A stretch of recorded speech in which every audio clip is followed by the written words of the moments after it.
നമസ്കാരം. BMC news live കൊച്ചിയിലേക്ക് സ്വാഗതം. വാർത്തകൾ വായിക്കുന്നത് ആതിര രവീന്ദ്രൻ. ഈ വാർത്തകൾ നിങ്ങൾക്കായി അവതരിപ്പിക്കുന്നത് Mayil food stuffs Mookkannoor, powered by Leotech solar solutions, city tower, city wear and city shoes, Angamaly and Cochin Kalabhavan Angamaly franchise. നേരം പുലരും മുൻപേ നീണ്ട നിരയാണ് കേരളത്തിലെ ഓരോ തിയേറ്ററുകൾക്ക് മുൻപിലും. ആരാധകരുടെ കാത്തിരിപ്പ് അവസാനിപ്പിച്ച് മോഹൻലാൽ പൃഥ്വിരാജ് ചിത്രം എംപുരാൻ തിയേറ്ററുകളിലെത്തി. എംപുരാന്റെ എഴുന്നള്ളിപ്പിനായി അർദ്ധരാത്രി പുലരും മുൻപേ തിയേറ്ററുകൾക്ക് മുൻപിലെത്തി ആരാധക വൃന്ദം.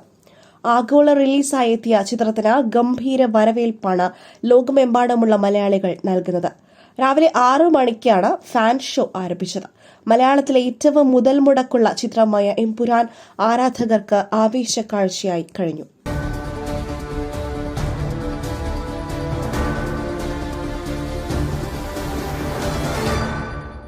വയനാട് ദുരന്തബാധിതർക്കുള്ള ടൌൺഷിപ്പിന് ഇന്ന് തറക്കല്ലിടും. ദുരന്തം നടന്ന് 8 മാസം പിന്നിടുമ്പോഴാണ് ആദ്യ ടൌൺഷിപ്പിന്റെ നിർമ്മാണത്തിന് തുടക്കമാകുന്നത്. വൈകിട്ട് നടക്കുന്ന ചടങ്ങിൽ മുഖ്യമന്ത്രി പിണറായി വിജയൻ തറക്കല്ലിടൽ കർമ്മം നിർവഹിക്കും.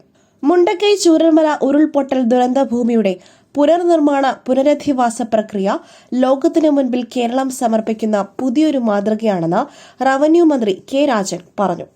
എൽസ്റ്റൺ എസ്റ്റേറ്റിൽ നിർമ്മിച്ച പന്തലിലാണ് ഉദ്ഘാടന ചടങ്ങുകൾ നടക്കുക.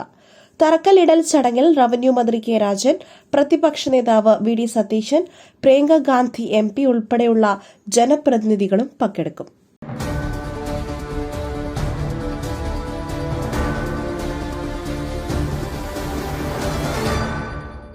ഈ പ്രസരിപ്പ്, ആരോഗ്യം, എല്ലാത്തിനും അടിസ്ഥാനം ചിട്ടയായ ആഹാരരീതിയാണ്. തിരഞ്ഞെടുത്ത നെല്ലിൽ നിന്നും പോഷക ഗുണങ്ങൾ നഷ്ടമാവാതെ തയ്യാറാക്കുന്ന അതിവിശിഷ്ടമായ മട്ടയരി, മയിൽ മട്ടയരി. വൈറ്റമിൻസ്, മിനറൽസ്, പ്രോട്ടീൻസ്, ഫൈബർ തുടങ്ങിയവയാൽ സമ്പുഷ്ടമാണ് മയിലിന്റെ മട്ടയരി. കലർപ്പില്ലാത്ത മയിൽ മട്ടയരി ഒരിക്കൽ ഉപയോഗിച്ചവർ ശീലമാക്കുന്നു. എന്നെപ്പോലെ. മയിൽ റൈസ് ആൻഡ് ഫുഡ് പ്രോഡക്ട്സ്, ശ്രേഷ്ഠം സമ്പുഷ്ടം.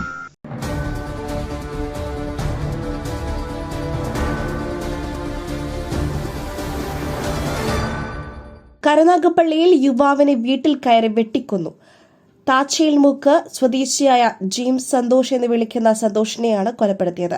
മുൻ വൈരാഗ്യമാണ് കൊലപാതകത്തിന് കാരണം എന്നാണ് സൂചന. വധശ്രമ കേസിലെ പ്രതിയാണ് കൊല്ലപ്പെട്ട സന്തോഷ്. ഇന്ന് പുലർച്ചെ 2:15 സംഭവം. കഴിഞ്ഞ വർഷം നവംബറിൽ മറ്റൊരു ഗുണ്ടാ നേതാവിനെ കുത്തിയ കേസിൽ സന്തോഷ് റിമാൻഡിലായിരുന്നു. പുറത്തിറങ്ങിയതിന് പിന്നാലെയാണ് കൊലപാതകം. വീട്ടിൽ അമ്മയും സന്തോഷും മാത്രമാണ് ഉണ്ടായിരുന്നത്. കാറിലെത്തിയ സംഘം വീട്ടിൽ കയറി വെട്ടുകയായിരുന്നു. 2014 പങ്കജ് എന്നയാളെ ആക്രമിച്ച കേസിലെ പ്രതിയാണ് സന്തോഷ്. ഈ ആക്രമണവുമായി കൊലപാതകത്തിന് ബന്ധമുണ്ടോ എന്നാണ് പോലീസ് അന്വേഷിക്കുന്നത്. സന്തോഷിന്റെ കാൽ പൂർണ്ണമായും വെട്ടിമാറ്റിയ നിലയിലാണ്. രക്തം വാർന്നു കിടന്നാണ് മരണം സംഭവിച്ചത് എന്നാണ് പ്രാഥമിക നിഗമനം. കൈയിനും വെട്ടേറ്റിട്ടുണ്ട്.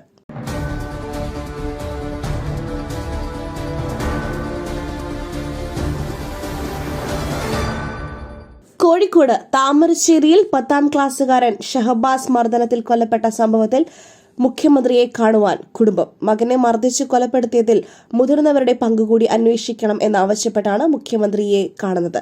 മുഖ്യമന്ത്രി ഇന്ന് കോഴിക്കോട് എത്തുമ്പോൾ കാണാനാണ് നീക്കം. സംഭവത്തിൽ മുതിർന്നവർക്ക് കൂടി പങ്കുണ്ടെന്ന നിലപാടിലാണ് തുടക്കം മുതലേ കുടുംബം.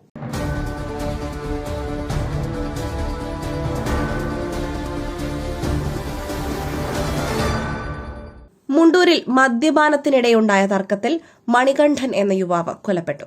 അയൽവാസിയായ വിനോദിനെ പോലീസ് കസ്റ്റഡിയിലെടുത്തു. മണികണ്ഠനാണ് കൊല്ലപ്പെട്ടത്. രാത്രി മദ്യപിച്ചിരിക്കുന്നതിനിടെയുണ്ടായ തർക്കമാണ് കൊലപാതകത്തിലേക്ക് നയിച്ചത് എന്നാണ് നിഗമനം. കൊലപാതകം നടത്തിയ അയൽവാസിയെ പോലീസ് കസ്റ്റഡിയിലെടുത്തു. മുണ്ടൂരിലെ കുമ്മംകോട് എന്ന പ്രദേശത്തെ വീട്ടിൽ ഒറ്റയ്ക്ക് താമസിച്ചു വരികയായിരുന്നു കൊല്ലപ്പെട്ട മണികണ്ഠൻ.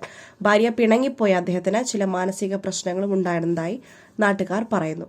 തൊട്ടടുത്ത് താമസിക്കുന്ന വിനോദും സഹോദരനും ഇടയ്ക്ക് മണികണ്ഠനെ മദ്യപിക്കുവാൻ ക്ഷണിക്കാറുണ്ടായിരുന്നു. പതിവ് പോലെ ഇന്നലെ രാത്രി ഒരുമിച്ചുള്ള മദ്യപാനത്തിനിടെയാണ് തർക്കമുണ്ടായതെന്നും നാട്ടുകാർ പറഞ്ഞു.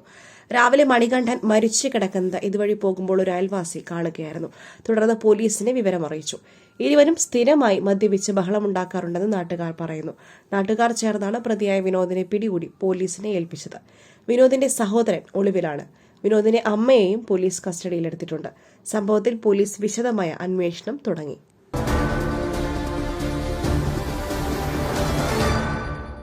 കോഴിക്കോട് താമരശ്ശേരി ഷിബില കൊലപാതകത്തിൽ പ്രതി യാസറുമായുള്ള തെളിവെടുപ്പ് പൂർത്തിയായി.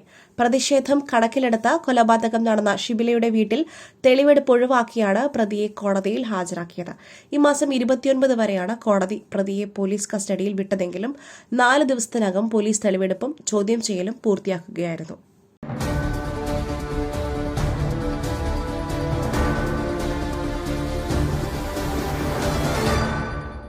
MDMAക്ക് പണം നൽകാത്തതിനാൽ മാതാപിതാക്കളെ ആക്രമിച്ച യുവാവിനെ ഡി അഡിക്ഷൻ സെന്ററിലേക്ക് മാറ്റി. മലപ്പുറം താനൂരിലാണ് സംഭവം. ലഹരി വാങ്ങുവാൻ മാതാപിതാക്കളോട് പണം ആവശ്യപ്പെടുകയായിരുന്നു യുവാവിനെ നാട്ടുകാർ ചേർന്ന് പിടികൂടി. കൈകാലുകൾ കെട്ടിയാണ് യുവാവിന്റെ പരാക്രമം അവസാനിപ്പിച്ചത്. നേരത്തെ ജോലിക്ക് പോവുകയും വീട് നോക്കുകയും ചെയ്തിരുന്നതാണ് യുവാവ്. അതിനിടയിലാണ് ലഹരി മരുന്ന് ഉപയോഗിച്ചു തുടങ്ങുന്നതും അതിന് അടിമയാവുന്നതും. പതിയെ ജോലി നിർത്തിയ യുവാവ് മയക്കുമരുന്ന് വാങ്ങിക്കുവാനായി വീട്ടിൽ നിന്നും പണം ചോദിക്കുവാൻ തുടങ്ങുകയായിരുന്നു. നിരവധി തവണ മാതാവിനെ മർദ്ദിക്കുകയും ചെയ്തു. ഇന്നലെ രാത്രി ബഹളം വയ്ക്കുകയും വലിയ രീതിയിൽ ആക്രമണം നടത്തുകയും ചെയ്തതോടെയാണ് നാട്ടുകാർ ചേർന്ന് യുവാവിനെ പിടികൂടിയത്.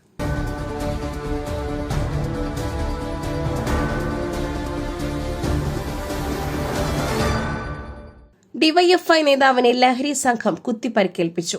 കുമാരപുരം മേഖലാ യൂണിറ്റ് സെക്രട്ടറി പ്രവീൺ ജിജെക്കാണ് കുത്തേറ്റത്. ഇന്നലെ രാത്രി 9 മണിയോടെയാണ് സംഭവം. സ്ക്രൂ ഡ്രൈവർ കൊണ്ട് കുത്തുകയായിരുന്നു. കഴുത്തിലും തലയിലും കുത്തേറ്റിട്ടുണ്ട്. മദ്യപാനം ചോദ്യം ചെയ്തതാണ് പ്രകോപന കാരണം എന്നാണ് വിവരം. ബൈജു, ചന്തു എന്നിവരാണ് ആക്രമിച്ചത്. കൊലപാതക ശ്രമമടക്കം കേസുകളിൽ പ്രതിയാണ് ചന്തു. ബൈജുവിനെ മെഡിക്കൽ കോളേജ് പോലീസ് കസ്റ്റഡിയിലെടുത്തു. കഴുത്തിൽ കുത്തേറ്റ പ്രവീൺ സർജറിക്ക് ശേഷം മെഡിക്കൽ കോളേജ് ആശുപത്രിയിൽ ചികിത്സയിലാണ്. പ്രതി കഞ്ചാവ് കച്ചവടക്കാരനാണെന്ന് ഡിവൈഎഫ്ഐ ആരോപിച്ചു. മറ്റൊരു വാർത്തയുമായി കണ്ടുമുട്ടുന്നതുവരെ നന്ദി, നമസ്കാരം.